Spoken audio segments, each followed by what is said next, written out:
The last of our shorter level 3 questions is the comparison question. And there's almost always one of these comparison questions. It asks you to look at two sources and to either find something that they agree about or something that they disagree about. The most important thing to remember with this is that you don't just say something about the first source and something about the second source and then leave it at that. You have this as a 2 times 2 question, and you need to make 2 different points of comparison. So you say something about source A, something about source B, 2 marks, and then you say something else about source A and something else about source B, and you get 2 marks. You need to make it clear what the points of agreement or disagreement are. And the other thing is that you, generally speaking, just paraphrase here. You don't quote evidence to back up your answers in these questions. You need to show that you've understood what the source says. Now, I'm going to suggest that as a little planning mechanism, it can be helpful actually to use a little table to pull out the points that you think are relevant to each of the sources. You don't want to write this as your answer, and you certainly wouldn't want to spend very long on this, but it can be helpful to help you structure your answer to say, okay, what have I got to say from source A and what have I got to say from source B? Now, in this case, I'm actually going to use source C and source D, so correct that. And we're going to have a look at the source that is from Murat, the journalist, and we're going to have a look at the source that is from this cartoonist, who is from an English perspective. And we're going to look at how these sources disagree about the reign of terror.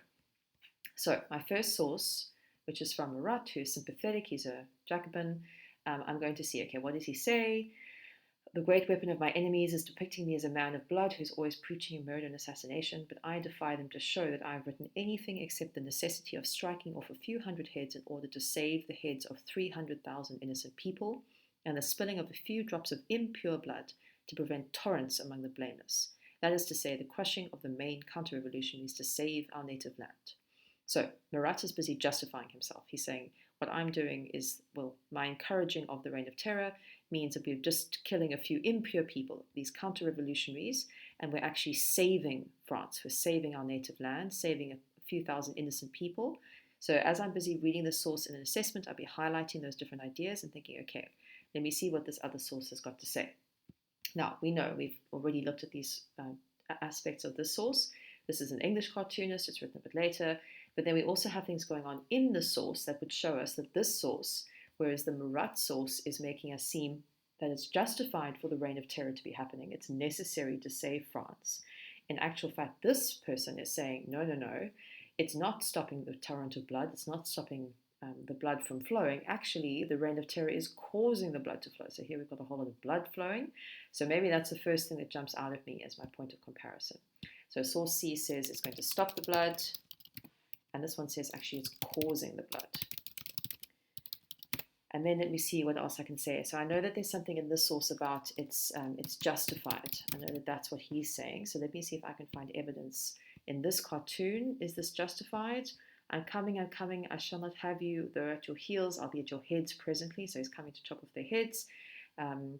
You are burdened with money. So maybe this is saying that this cartoon is actually about the sans-culottes wanting the people whose heads are going to be chopped off. They're after their money. We've got money bags, we've got the crown from the king whose head's already been chopped off.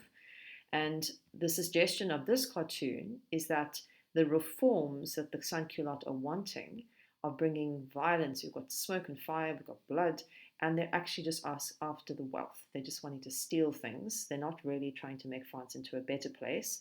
And if anything, France at the moment looks like it's just on fire. It doesn't look like things are going very well. So there are quite a few pieces of evidence that I could give from this source which would back up the idea that it disagrees. Whereas this person says it's justified. This is Murat. Here I might say it's not justified. Justified. And if I think, okay, maybe I could actually even have another point if I'm not sure. Maybe I want to say that this is going to save France, and this one says it's actually destroying France. So that doesn't take me very long to do. I have to do that little table, and I'm going to look at these points and I'm going to think, okay, I think I like that point and I like that point. That one's also good, but I'm going to go with these two. So I'm going to say source D disagrees, because I'm answering the question, with source C, because source C argues that the reign of terror is justified, and cartoonist in source D feels that it is not justified. Now I look at that answer and I think, oof, that doesn't actually sound very specific. So maybe I actually want to add in my point here about saving France. So I'm going to say to save France. And the cartoonist says it's not justified because of the smoke that is, and fire that is destroying France. Okay, so that is my first point. That, all of that information is only 2 marks. I need to now do a second point of justification. Second point showing why there's a disagreement. Okay, so I feel like I've kind of put those 2 things together. So maybe I am going to make this point about stopping the blood. And I can phrase this a little bit differently. So I can say source, whereas source C argues that the reign of terror is stopping the excess flow of blood and death. Source D argues that the reign of terror is causing blood to flow and death.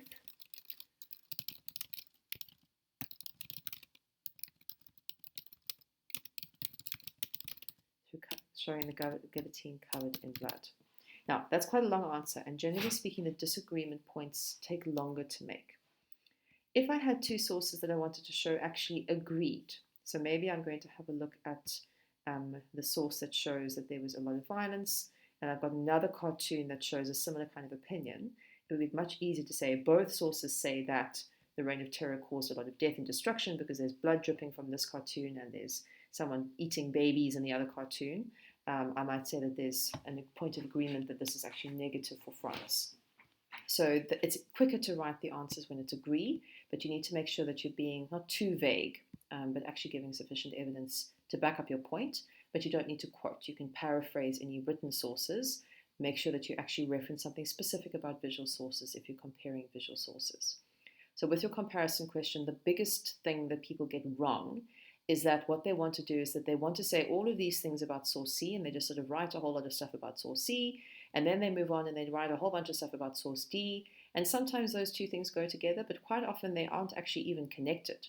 So forcing yourself to do this little table helps you to think, okay, have I actually made a connection between these different things?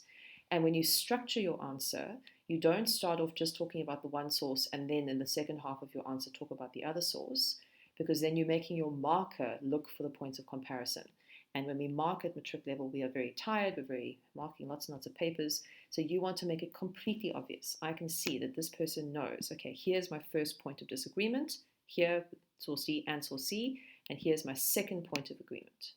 If you really want to make that very clear, you could start off with the discourse marker firstly, and then you could add in the discourse marker secondly here, to really make it clear to your marker that those are my 2 points of comparison, so that there's absolutely no confusion and it's very easy for your marker to see that those are your 2 points.